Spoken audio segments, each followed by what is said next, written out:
So here we have the Hyundai Tucson on a 68 plate. I'm going to start off by showing you around the outside of the car, and then we'll hop in and run through some controls on the inside.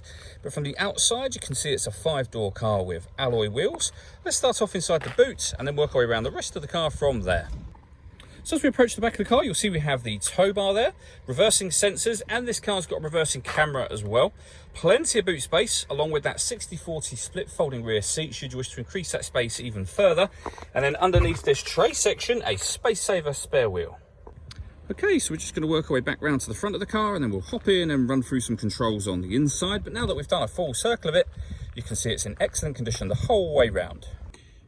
Just briefly before we climb in, I think it's well worth seeing the interior from this exterior point of view. There's plenty to run through on the dashboard, so let's hop in and we'll do that right now. Okay, now that we're inside the car, we're going to start with the dials. On the left-hand side, we have the rev counter, and on the right-hand side, the speedometer and fuel gauge. In the middle, you can see the total miles of the car, which are 11,313. The information displayed above that can be changed using buttons on the steering wheel, so you can have, for example, a digital readout for the speedometer, as well as other bits of fuel economy information. There are also other menus available, from satellite navigation, your tyre pressures, user settings, and then back round to the beginning again. If we back out to the steering wheel, the buttons I was using to go through those options are just here. We've also got cruise control and speed limiter over that side of the steering wheel. On the left-hand side, we have stereo and phone controls.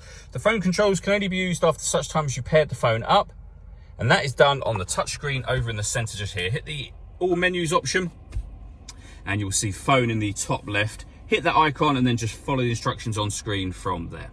When it comes to listening to music, you have the radio, of course, but you can also listen to your own music. It's grayed out at the moment because nothing is connected. You can insert an auxiliary device, a USB device.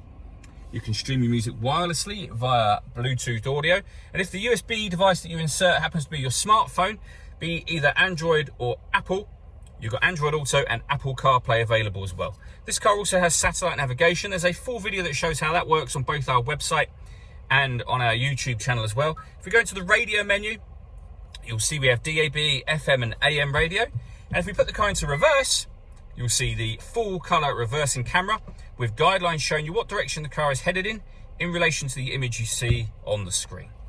Working our way down, we have dual zone climate control. So you can adjust the passenger and driver temperatures, the fan speed up and down. You can determine where you'd like the air to be distributed. When you're happy with those settings, this button turns the air conditioning, in this case, off, back on again, or hit auto, and the car will now maintain the temperatures you've asked for by taking full control of the fan speed for you. You can override that by readjusting the fans at any point in time you wish to, and put it back at whatever setting you want it on there as well. Underneath that, we have two 12-volt charging sockets, as well as the auxiliary and USB inputs. We have a 6-speed manual gearbox, and then these buttons just here. So firstly, this one turns on and off the parking sensors. This turns off the stop and start. This car is designed to cut out when it's stationary in traffic, which will in turn save you fuel. I've just turned that system off. And then these two buttons I'll show you up in here. The first of those turns downhill brake control on and off again, of course. And the second button will change the driving mode from normal to sport and back to normal again. All that leaves me to say is thank you for taking the time to watch this video. If you'd like to come and see the car in person and have a test drive, please feel free to call any of our MJA sites. We'd love to hear from you soon.